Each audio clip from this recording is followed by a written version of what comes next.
კიდევ ერთხელ მოგესალმებით პოსტების საინფორმაციო სამსახური თქვენთვის მუშაობას აგრძელებს ახალ ამბებს 16 საათზე ნინო სალუქვაძე გაგაცნობთ. ევროსაბჭოს საპარლამენტო ასამბლეაში საქართველოს შესახებ მორიგი რეზოლუციის განხილვა იგეგმება. სახელმწიფო გუნდის შეფასებით ეს არის მორიგი მცდელობა, რომ კონკრეტულმა ჯგუფებმა საერთაშორისო ორგანიზაციები და ინსტიტუტები პოლიტიკური მიზნებისთვის გამოიყენოს. საგარეო საქმეთა მინისტრის შეფასებით მცირე ჯგუფები ყველაფერს აკეთებენ იმისთვის, რომ საქართველოსთან დაკავშირებით ის ნარატივები, რაც არაერთ რეზოლუციაში დაფიქსირდა, იყოს მაქსიმალურად ყველა ინსტიტუტში გაჟღერებული და მიღებული სხვადასხვა რეზოლუციების ფორმით, რაც საერთაშორისო ინსტიტუტების მიმართ ნდობას არყევს. ევროსაბჭოს რეზოლუციას უსამართლოს და აბსურდულს უწოდებს პრემიერ-მინისტრი. ირაკლი კობახიძის თქმით, იმის გათვალისწინებით, თუ რა პროცესები უძღვის წინ მსგავს რეზოლუციებს, მათ ვერც პრაქტიკული და ვერც სიმბოლური კუთხით დატვირთვა ვერ ექნება. ყველაფერს მივეჩვიეთ უკვე, არის საინტერესო ასეთი რეზოლუციები, არც ევროსაბჭოში, არც ევროპარლამენტში.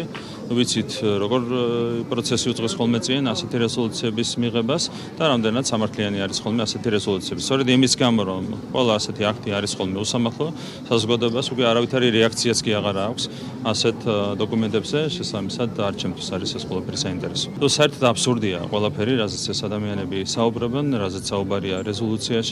რაც შეეხება დემოკრატიას, საქართველოს არის მოწინავე დემოკრატიის თვალსაზრისით, არა მარტო კანდიდატ ქვეყნებს შორის, ეს არის რეალობა და დანარჩენი რაც არის რეზოლუციაში არ არის არავისთვის საინტერესო. ეს არის კიდევ ერთი მცდელობა, რომ საერთაშორისო ორგანიზაციები, საერთაშორისო ინსტიტუტები გამოყენებული იქნას პოლიტიკური მიზნებისთვის, რომელიც აქვთ ვიწრო ჯგუფებს, პატარა ჯგუფებს საქართველოსთან მიმართებაში. ისინი ყველაფერს აკეთებენ იმისათვის, რომ საქართველოსთან დაკავშირებით ეს ნარატივები, რასაც ჩვენ ხედავთ, რომ არაერთ რეზოლუციაში დაფიქსირდა, იყოს მაქსიმალურად ყველა ინსტიტუტში, ასე ვთქვათ, გაჟღერებული და მიღებული სხვადასხვა რეზოლუციების ფორმით. ეს არის ზუსტად თუ როგორ ხდება საერთაშორისო ორგანიზაციების ინსტრუმენტად, პოლიტიკური ინსტრუმენტად გამოყენების მცდელობები და ასე ეს ვნახეთ ჩვენ სხვადასხვა ინსტიტუტებში, ევროპარლამენტში მუდმივად ხედავთ ევროპის საბჭოში იყო მცდელობა ეუთოშიც გამოიყენებინათ გახსოვთ მოსკოვის მექანიზმის ამოქმედება საქართველოსთან დაკავშირებით და ამას ჩვენ საუბრობთ ჩვენს პარტნიორებთან ძალიან ხშირად კეთდება ამაზე აქცენტი და ეს არის სრულიად მიუღებელი, როდესაც ხდება საერთაშორისო ინსტიტუტების ნდობის შერყევა სწორედ ასეთი მეთოდებით. საქართველოს შესახებ ევროსაბჭოს საპარლამენტო ასამბლეაზე დაინიცირებული ანგარიში პოლიტიკური შეფასებების თემა იყო პარლამენტშიც. დეპუტატების განცხადებით მსგავსი დოკუმენტები ქართველი ხალხის ნებასა და ინტერესებს არ ასახავს. დოკუმენტის ავტორები კი ქვეყანაში ინსტიტუციებსა და ღირებულებებს ებრძვიან. კანონმდებლები გამოეხმაურნენ რასა იუკნევიჩიანეს განცხადებასაც და დასვეს კითხვა, რა კავშირშია ომი და ევროკავშირის წევრობა. ევროპარლამენტის და ევროპის საბჭოს საპარლამენტო ასამბლეის ბოლო დოკუმენტები, რომლებსაც ზოგიერთები, მათ შორის ამ დარბაზში პროგრესის სახელით გვაჩეჩებენ, სინამდვილეში არის პირდაპირი გზამკვლევი იმ რადიკალური ძალებისთვის, რომელთა ერთადერთი მიზანი ჩვენი ქვეყნისთვის საძირკვლის გამოცვლაა. ისინი არ ებრძვიან რომელიმე კონკრეტულ პოლიტიკურ გუნდს. ისინი ებრძვიან ყველაფერს და ყველას, რაც ძვირფასია საქართველოსთვის და რაზეც საუკუნეების განმავლობაში იდგა ჩვენი სამშობლო და ჩვენი ხალხი. მათ უნდა ებრძოლო მშვიდობას, იმ უმთავრეს მონაპოვარს, რომელსაც კბილებით ვინარჩუნებთ აი ამ გეოპოლიტიკურ ქარტეხილებში. მშვიდობა მათთვის არა ღირებულება, არამედ გამოწვევა და დაბრკოლება. ეს რეზოლუციები არ ასახავენ ქართველი ხალხის ნებას და ინტერესებს. ეს არის უკრაინის ომის კონტექსტით ნაკარნახევი გეოპოლიტიკური კონიუნქტურით ატეხილი მოკლევადიანი ხმაური. ჩვენი პასუხი ამ უსამართლო პოლიტიკურ ხმაურზე იქნება, რა თქმა უნდა, ერთიანი, მშვიდი და მტკიცე. საქართველო აღარასოდეს გახდება სხვისი პოლიტიკური თამაშების იარაღი. როდესაც საერთაშორისო დოკუმენტში პირდაპირ მოგვიწოდებენ, რომ ხელისუფლებამ გამოიხმოს სარჩელი საკონსტიტუციო სასამართლოდან. ეს არის მართლმსაჯულების უზენაესობის ფუნდამენტური პრინციპის ნგრევა. ეს არის ორმაგი სტანდარტი და პირდაპირ იერიში ჩვენს დამოუკიდებელ ინსტიტუტებზე. კიდევ უფრო საგანგაშოა, როდესაც დოკუმენტში კონკრეტული პოლიტიკური ფიგურები მოხსენიებული არიან როგორც პოლიტიკური დევნის მსხვერპლი. ამით ფაქტობრივად გვეუბნებიან, რომ პოლიტიკური კუთვნილება არის ინდულგენცია, რომელიც ადამიანს კანონზე მაღლა აყენებს. ჩვენ მკაფიოდ ვაცხადებთ, საქართველოში ხელშეუხებელი კასტები არ არსებობენ.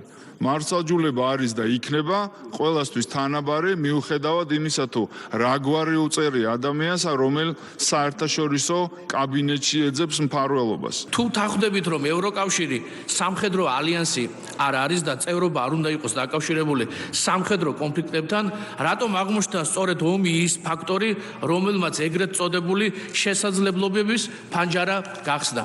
და ბოლოს, თუ გეოპოლიტიკურმა გარემომ შექმნა ახალი შესაძლებლობები, რატომ წარმოაჩენდნენ საქართველოს ხელისუფლების არჩევანს, შეენარჩუნებინა მშვიდობა, სტაბილურობა და არ ჩართულიყო ესკალაციის ლოგიკაში, რატომაც როგორც ავტომატურად ანტიევროპულ გადაწყვეტილებას, რატომ არ შეიძლება არსებობდეს ევროპული ინტეგრაციის გზა ომის გარეშე. ეს კითხვები და ამ კითხვებზე პასუხები მნიშვნელოვანია არა ვინმეს დასადანაშაულებლად, არამედ იმისთვის, რომ საზოგადოებას ჰქონდეს სრული სურათი, რას ეფუძნება რეალურად პოლიტიკური გადაწყვეტილებები და რამდენად გულწრფელად ხდებოდა ამ პროცესების ახსნა წლების განმავლობაში.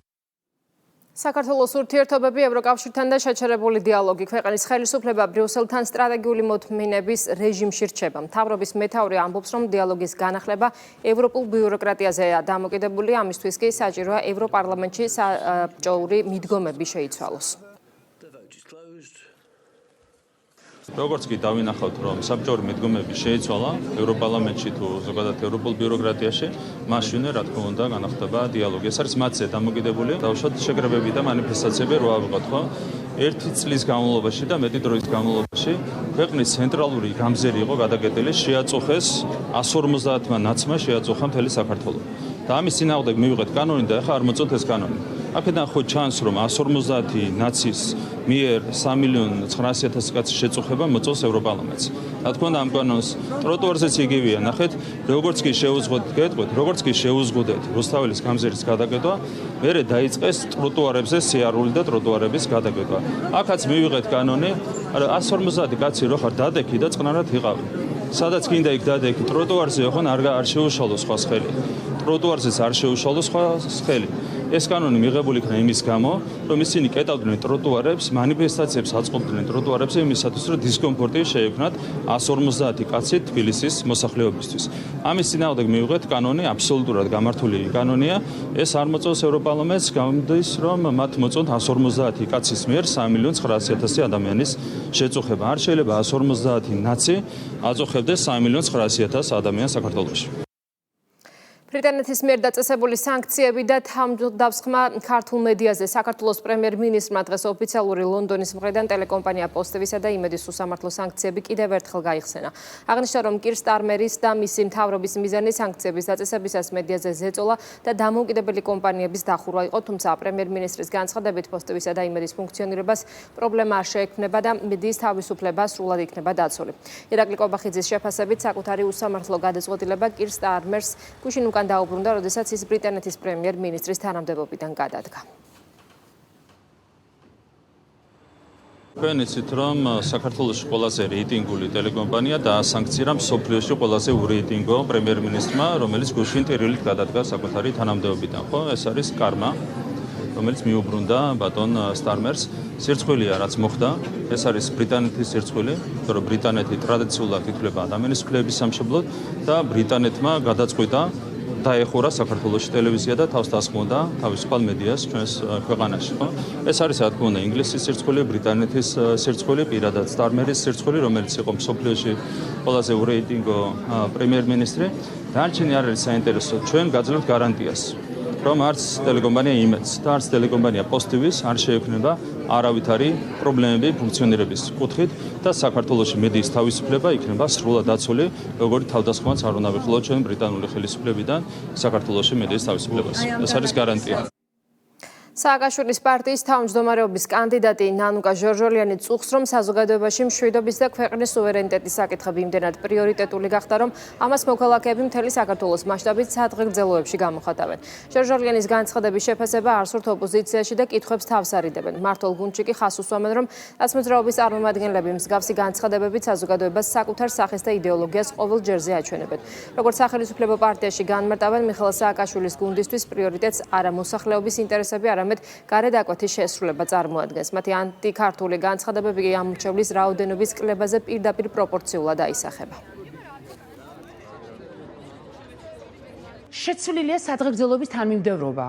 ანუ მართლა შეცვლილია რეგიონში. პირველი სვამენ საპატრიარქის და რწმენის და ეს ყოველთვის, მერე სვამენ მშვიდობას. ეს ადრე მხოლოდ გურიაში მესმოდა, მაგრამ ახლა ყველა მთელს ქვეყანაში და მესამე ეს ქვეყანა ქართველების ამ ქვეყნის ბედი ქართველებმა უნდა გადავწყვეტოთ. ასეთ სადღეგრძელო მართლა პირველად გავიგე. მე არ მგონია რომ თქვენ სწორ ციტირებას ახდენთ. საპატრიარქის და მე არ მისის არაფერი.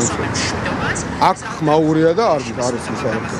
ნანუკას კომენტირებას მე არ დავიწყებ. მიკერძოვებული ვარ მის მიმართ. ამიტომ არ შემეკითხოთ ეს თემები. ერთის მხრივ ეს არის ღიმილის მომგვრელი, ოდესაც ასეთ განცხადებებს ვისმენთ ამ ადამიანისგან და ზოგადად ამ პარტიის წარმომადგენლებისგან, მაგრამ მეორეს მხრივ სამწუხაროა, იმიტომ რომ სწორედ ეს არის ამ პარტიის და ამ პარტიის სახე. ისინი მოწყვეტილი არიან სრულიად ქართულ რეალობას. სწორედ ამას ვამბობთ უკვე ამდენი ხანი, ამას ვეუბნებით საზოგადოებას, რომ მათ მოსახლეობის ინტერესებზე დაკვეთაზე წარმოდგენა არ აქვს. ერთ-ერთი საერთოდ იყურებიან, ეს არის უცხოელები, მათი უცხოური დამკვეთები და მათი დაკვეთილის შესრულება. თორე რა უნდა ქართულ ხალხს? რა დაკვეთა, რა სურვილებია, რა საზოგადოებაში რა განწყობებია, ეს რომ მათ დიდი ხანი არიციან, ეს კარგად გამოჩნდა არაერთხელ და მათ შორის ყველაზე კრიტიკულ მომენტში საქართველოსთვის ბოლო წლებში, როდესაც უკრაინაში ომი დაიწყო, ნაცვლად იმისა, რომ მოსახლეობის საჭიროებებს, სურვილებს დაკვეთა შეესრულებინათ, ამის ნაცვლად ისინი ითხოვდნენ სრულიად საპირისპიროს. ქართველი ხალხის ჩაბმას, გახვევას ცეცხლში. ისინი ამას უყურებენ როგორც პიარულ გარემოს. აი პიარულად ეს კარგი იქნება, რომ თქვათ ეკლესიას მხარი დაუჭირო, პიარულად კარგი იქნება, რომ მხარი დაუჭირო იმას, რომ ქართველებმა მიიღონ საქართველოში გადაწყვეტილებები და ყოველ შემთხვევაში ხმამაღლა ვილაპარაკო ასე. აი ესეთი ხალხია და ჩვენ როდესაც ვეუბნებით ჩვენ სამომრჩევლებს, რომ მათ საერთო ამ ქვეყანასთან არაფერი არ აქვს. უსამშობლოები ახლა შეიძლება ხმამაღლა ჭერს, მაგრამ რა შეიძლება უწოდო ადამიანს, რომელიც მართლმადიდებლობას მხოლოდ იმიტომ ჭერს ხარს, რომ თორმე ეს რეიტინგული საკითხი ყოფილა. გამწვავებული კრიზისი ნაციონალურ მოძრაობაში პარტიის თავმჯდომარის პოსტზე წარდგენიდან რამდენიმე დღეში მიხეილ სააკაშვილი საკუთარ ფავორიტსაც კი დაუპირისპირდა. ლიდერმა ნანუკა ჟორჟოლიანს ნელსონ მანდელას მაგალითის მოყვანით საკუთარი ავტორიტეტი მას შემდეგ შეახსენა, რაც სააკაშვილის რჩეულმა თქვა, რომ საპატიმროში ყოფნის გამო ექს-პრეზიდენტს შესაძლოა სწორი ახმები ჰქონდეს დაკარგული. ლიდერის გაბრაზების შემდეგ კანდიდატად დასახელებული საკუთარი ნათქვამის გამართლებას შეეცადა. კრიზის დაპირისპირებას და შიდა პარტიულ პრობლემებს არმალავენ ნაციონალურ მოძრაობაში. ალიანსში კი მიიჩნევენ, რომ კონფლიქტები ოპოზიციურ სპექტრს ააზიანებს.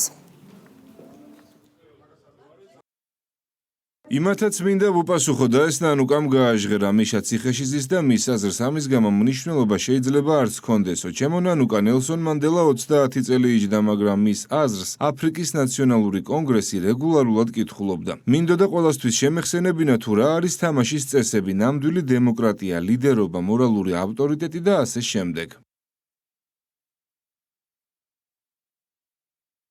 მიშა არსად მithქვამს მაგ კონტექსტში და აი რამხელა მნიშვნელობა აქვს ციხეში თქვენს ყოფნას. ასე მოგაწოდეს. მე ვთქვი, რომ პარტიის შიდა ამბებზე შეიძლება მასთან სუბიექტური ინფორმაციები მიჰქონდეთ თქო. დანარჩენს პირად წერილში გეტყვით. კი არის დისკუსიები, კი არის დაპირისპირებები, კი არის უსიამოვნებები, მაგრამ ჩვენი პასუხისმგებლობა გაცილებით მეტია. ნაციონალური მოძრაობის თავმჯდომარეობა თუ პოლიტსაბჭოს წევრობა თუ რა ვიცი, სხვა რაღაცა ნებისმიერი პოზიცია, ეს არ არის რაღაცა ჩინმენდლები და პრივილეგიები, ეს არის მხოლოდ თავის ტკივილი. მე მომბეზდა გილაურებზე რაღაცების მოსმენა, გულწრფელად ვიტყვი, ისე ლაპარაკობს მიხეილ სააკაშვილი, თუ მისი პრემიერი არ იყო გილაური. აქამდე თავდასხმებს პასუხობდი, ეხლა თავდასხმებსაც აღარ უპასუხებ. მომბეზრდა თვითონ მიხედოს ნაციონალური მოძრაობა, იმას რაც შიგნით ხდება. თანაგუნდელები ერთმანეთს ესხმიან და ჩემზე რა გაგიკვირდათ. არ არის ეგ ჩემთვის აქტუალური თემა. სამწუხაროდ ეს განცხადება აჩვენებს, რომ სააკაშვილს არასწორი წარმოდგენა აქვს ბიზნესზე და ეხლა მე ამის გარდა კიდევ შემიძლია ვთქვა, რომ შეიძლება ეს არის ასევე მცდელობა, რომ ნაციონალურ მოძრაობაში არსებული პრობლემებიდან ყურადღების გადატანა მოხდეს სხვაგან. ოპოზიციურ ალიანსსა და ნაციონალურ მოძრაობაში არსებული შიდა დაპირისპირების მიღმა ძალაუფლებისთვის ბრძოლას ხედავენ სახელმწიფო გუნდში. მართლ პარტიაში აღნიშნავენ, რომ ნებისმიერი კონფიგურაციის მიუხედავად ოპოზიციას პოლიტიკური მომავალი არ აქვს. რამდენიმე არჩევნებზე ოპონენტების პოლიტიკურ მარცხს იხსენებს პრემიერ-მინისტრი. ირაკლი კობახიძის განცხადებით, რადიკალური ოპოზიცია ანტისახელმწიფოებრივი დაჯგუფება და რაც მეტად იქნება მორღვეული ეს პოლიტიკური ძალა, მით უკეთესი იქნება ქართული დემოკრატიისთვის. ყველაზე საინტერესო ის არის, რომ ამ ადამიანებს ერთმანეთი არ უნდათ და უნდათ რომ მოუნდეთ ისინი მოუნდეს საზოგადოებას და ეს წარმოუდგენელია. ხო ერთმანეთი როცა არ გინდათ, საზოგადოებას ვერ მოუნდები. ეს არის ძალიან მარტივი რეალობა, რომელიც აისახა 2034 წლის არჩევნებზე, 2025 წლის არჩევნებზე, 2020 წლის, 21 წლის არჩევნებზე და ამ რეალობას ვერ გასცდნენ, ხო? რაც ძალიან კარგია საბოლოო ჯამში, ეს არის რადიკალური ოპოზიცია, ანტისახელმწიფოებრივი დაჯგუფება, უცხოური აგენტურა. შესაბამისად, რაც მეტად იქნება მორღვეული ეს კოლექტიური პოლიტიკური ძალა, მით უკეთესი ქართული დემოკრატიისთვის და ჩვენი პოლიტიკური სისტემისთვის. საბოლოო ჯამში ჩვენი მთავარი ამოცანა არის 2028 წლისთვის კოლექტიური ნაცმოძრაობის სრული განეიტრალება. ეს არის ჩვენი მთავარი ამოცანა და ძალიან გვეხმარებიან ამ ამოცანის მიღწევაში, მადლობა თითოეულ მათგანს ამისათვის. ძალიან სასაცილო მდგომარეობაში არიან, მართლა კომედიური ჟანრია და უკვე სერიოზული კომენტარის გაკეთება შეუძლებელია, რაც იქ ხდება, რა ზიზღი ამოძრავებთ ამ პერსონებს ერთმანეთის მიმართ. აუცილებლად უნდა შევეხო ასევე კოალიციის, ასე ვთქვათ, კოალიციაში განვითარებულ მოვლენებსაც, სადაც ბატონი გვარამია, ქალბატონი ჩერგოლეიშვილი არიან სადავეებთან და მათ რაღაცა ილუზია გააჩნიათ, რომ თითქოს ქართველი ხალხის ნდობა შეიძლება დაიმსახურონ. გვარამია ვერავინ ვერ შეაპარა, გარე უფროსებზე მაქვს საუბარი ქართველებს როგორც არანაცი და ჩერგოლეიშვილი როგორ უნდა გაემიჯნოს ნაცებს, გიგა ბოკერიასთან ერთად, ეს რა თქმა უნდა წარმოუდგენელია. შესაბამისად, მათაც არანაირი მომავალი არ აქვს. სიზულველი სენის გამოყენებისთვის ადმინისტრაციული საქმეების განხილვები გრძელდება. საქალაქო სასამართლომ სამართალდამცავი ორგანოების კოორდინაციის საკითხებში სახელმწიფო მინისტრის მამუკა მდინარაძის შეურაცხყოფის ფაქტზე მამია კვირკველია სამართალდამრღვევად ცნო. მას 4,000 ლარიანი ჯარიმა დაეკისრა. მოსამართლემ განმარტა, რომ მამია კვირკველიას ქმედება სიტყვისა და გამოხატვის ფარგლებში არ ჯდება და ის სიძულვილი სენის შემცველია. სამართალდამრღვევები შინაგან საქმეთა სამინისტროში ახლად შექმნილმა სასამართლომ გამოავლინა. მამია კვირკველია ცნობილი იქნა სამართალდამრღვევად ადმინისტრაციულ სამართალდამრღვევათა კოდექსის 173 მე-16 პრიმამუხლის პირველი ნაწილით გათვალისწინებული სამართალდამრღვევის ჩადენისთვის. მან შეურაცხყოფა მიაყენა ბატონ მამუკა მდინარაძეს. დღეს სასამართლომ გამოეცხადა დადგენილება და აგრეთვე განმარტა, რომ ბატონი მამიას მხრიდან გაკეთებული განცხადება ნამდვილად იყო შეურაცხყოფელი და ეს არ ჯდებოდა არანაირად გამოხატვის თავისუფლების ფარგლებში. სავარაუდო სამართალდამრღვევის ფაქტები შეიძლება გამოიხატოს ადმინისტრაციულ სამართალდამრღვევათა კოდექსის რამდენიმე მუხლში, რომლებიც ნამდვილად აქამდეც არსებობდა. ამ შემთხვევაში ცალკეული ჯგუფი არის, რომელიც ამონიტორინგებს და აღნიშნულ ფაქტებთან დაკავშირებით ადგენს სამართალდამრღვევის ოქმებს ადმინისტრაციული წარმოების ჩატარების შემდგომ.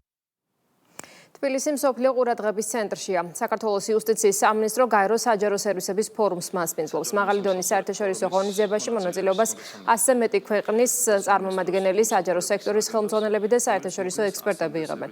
ფორუმის მთავარი თემაა საჯარო ინსტიტუტების ტრანსფორმაცია, როგორ უნდა გახდეს სახელმწიფო სერვისები უფრო სწრაფი, ეფექტიანი, ინოვაციური და მოქალაქეებზე ორიენტირებული. ღონისძიება პრემიერ-მინისტრმა, იუსტიციის მინისტრმა და ეკონომიკურ და სოციალურ საკითხებში გაეროს გენერალური მდივნის მოადგილემ გახსნეს. ფორუმის ფარგლებში ჩატარდება მინისტრთა მრგვალი მაგი და გაიმართება ორმხრივი შეხვედრებიც. ფორუმის საუკეთესო ინოვაციური საჯარო პროექტების დაჯილდოების ცერემონიით დასრულდება. თბილისში გაეროს ფორუმის ჩატარება იმ წარმატებული რეფორმის საერთაშორისო აღიარება, რომელთა მიზანიც წლებია საქართველოში მოქალაქეების მარტივი ხელმისაწვდომი და ხარისხიანი საჯარო მომსახურების შექმნა. დღეს ჩვენი ქვეყანა, ჩვენი დედაქალაქი მასპინძლობს გაეროს საჯარო სამსახურის ფორუმს, რაც არის ძალიან მნიშვნელოვანი და ძალიან მასშტაბური ღონისძიება, ძალიან ბევრი სტუმარია ჩამოსული სხვადასხვა ქვეყნიდან. თქვენ იცით, რომ საქართველოს აქვს გამორჩეული გამოცდილება საჯარო სამსახურის სფეროში, საჯარო ინსტიტუტების გაძლიერების მიმართულებით.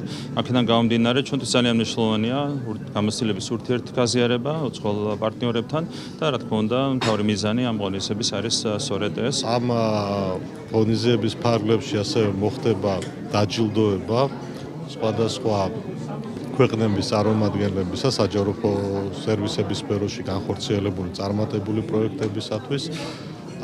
ეს არის მნიშვნელოვანი ფორუმი, სადაც იკრიბებიან სხვადასხვა ქვეყნის ხელმძღვანელი პირები, გადაწყვეტილების მიღები პირები, ექსპერტები, სპეციალისტები და სადაც მიმდინარეობს მსჯელობა თუ როგორი უნდა იყოს თანამედროვე საჯარო სამსახური, როგორი უნდა იყოს თანამედროვე საჯარო სერვისები და აქ მთავარი მიზანი, რა თქმა უნდა, მე ჩემი სიტყვით გამოსვლაშიც აღნიშნე, რომ არის ადამიანი, მიუხედავად იმისა, რამდენადაც არ უნდა განვითარდეს ტექნოლოგიები, რაც არ უნდა კარგი შენობები ავაგოთ, რაც არ უნდა კარგი ინფრასტრუქტურა გქონდეს, მნიშვნელოვანი არის ადამიანი, ადამიანს უნდა გქონდეს განცდა იმისა, რომ სახელმწიფო მას უსმენს და სახელმწიფო მის სამსახურშია. საქართველოს წლების განმავლობაში საჯარო სერვისების მიწოდების კუთხით ნამდვილად უზარმაზარ პროგრესს მიაღწია, ნამდვილად ბევრი ქვეყნისთვის ეს არის კარგი მაგალითი გასაზიარებლად, გამოცდილების გასაზიარებლად და ეს არის საუკეთესო შესაძლებლობა მსოფლიოს სხვადასხვა ქვეყნებს ვაჩვენოთ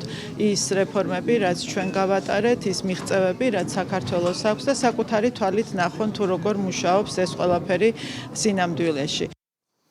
სახელმწიფო დაცვის სპეციალური სამსახურის დაარსებიდან 32 წელი გავიდა. თარიღის სპეციალური ღონისძიებით აღნიშნა სამსახურის დაარსების 32 წლის თავი პრემიერ-მინისტრმა, პრეზიდენტმა, პარლამენტის თავმჯდომარემ და ვიცე-პრემიერმა სამართალდამცავი ორგანოების კოორდინაციის საკითხებში სახელმწიფო მინისტრმა მიულოცეს.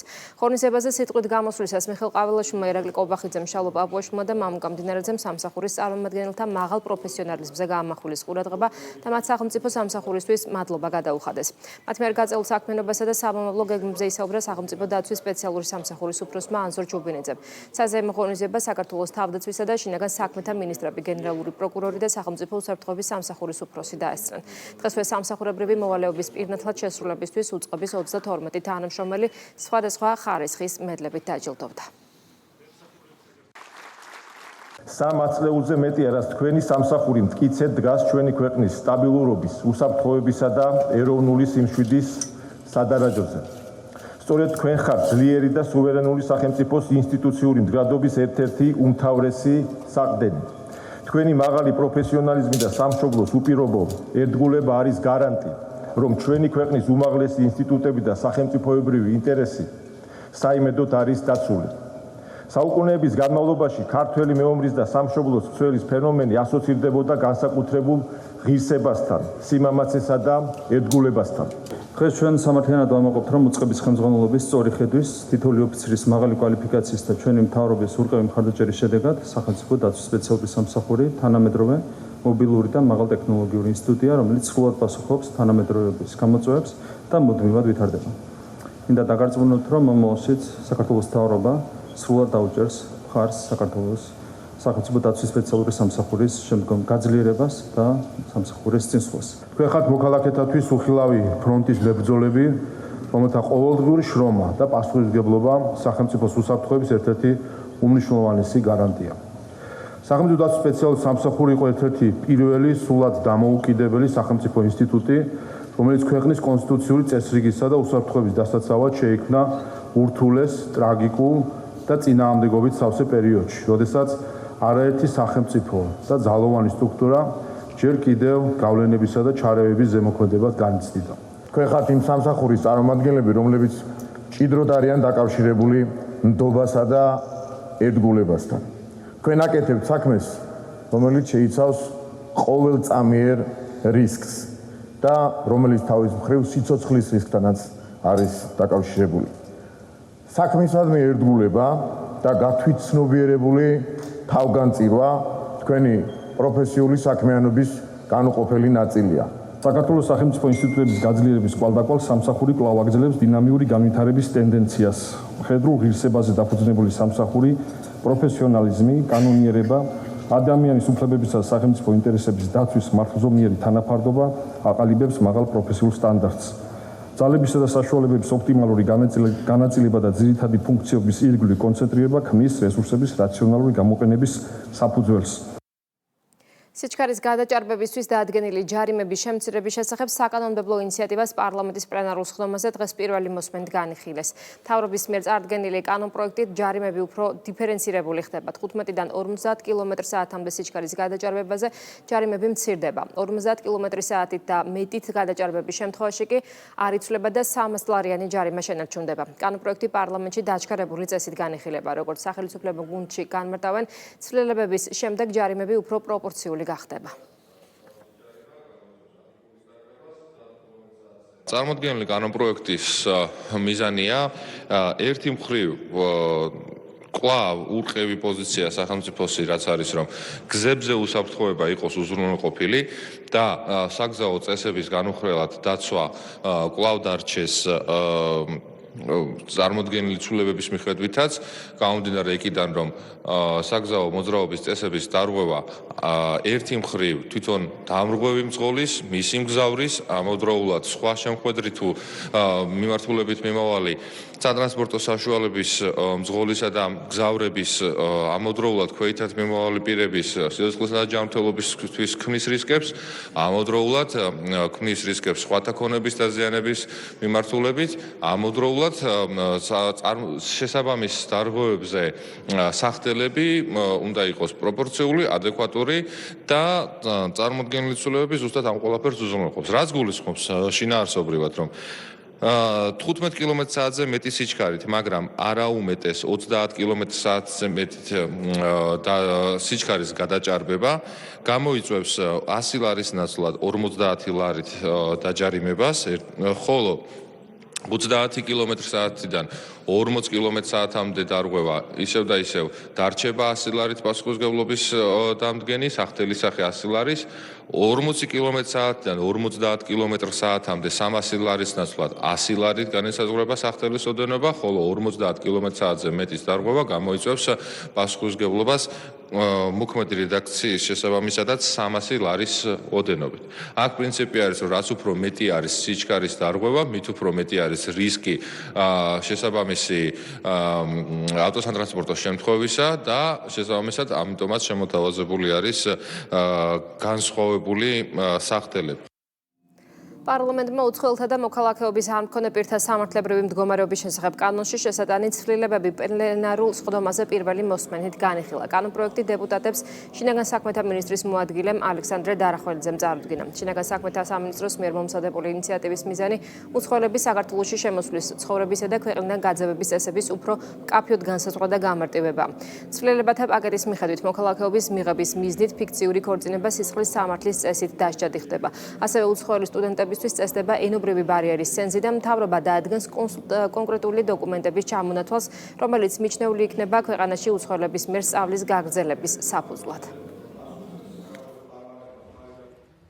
შემოდის ახალი კატეგორიის ბინადრობა, ეს არის საქართველოს მოქალაქეს მეუღლის ბინადრობა, რაც გაიცემა იმ შემთხვევაში თუ კი მიმართავს უცხოელი ქორწინების შემდგომ ბინადრობის მოთხოვნით და პირველივე ჯერზე აღარ მოხდება უვადოდ ამ ბინადრობის გაცემა, ჯერ გაიცემა 1 წლის ვადით და შემდგომ 2 წლის გადაგრძელების ასე ვთქვათ შესაძლებლობით და სანამდე გაიცემა აღნიშნული ბინადრობა, მანამდე უცხოელს და მის ქართველ მეუღლეს მოუწევს კომისიის წინაშე გასაუბრების გავლა. შემოდის მექანიზმი, რომელთაც საქართველოს მთავრობა დაადგენს უცხოენის სერტიფიკატების კონკრეტულ ჩამონათვალს, რომელიც აღიარებულია საერთაშორისოდ.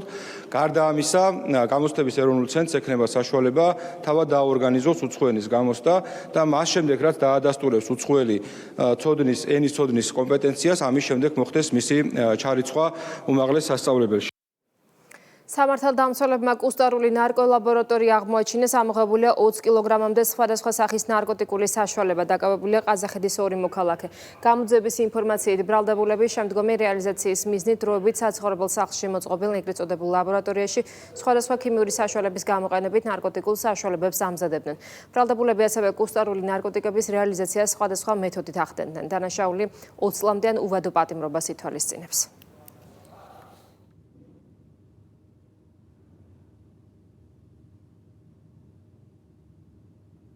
სამართალდამცველებმა ჩატარებული ჩხრეკების შედეგად ნარკოტიკებთან ერთად აგრეთვე ნიმტკიცება წამოიღეს ნარკოტიკული საშუალების დაფასებისათვის საჭირო მასალები. დანაშაული 20 წლამდე ან უვადო თავისუფლების აღკვეთას ითვალისწინებს. შინაგან საქმეთა სამინისტროს საპოლიციო დანაყოფები მთელი ქვეყნის მასშტაბით უწყვეტ რეჟიმში განაგრძობენ ნარკოტიკების გავრცელების წინააღმდეგ უკომპრომისო ბრძოლას.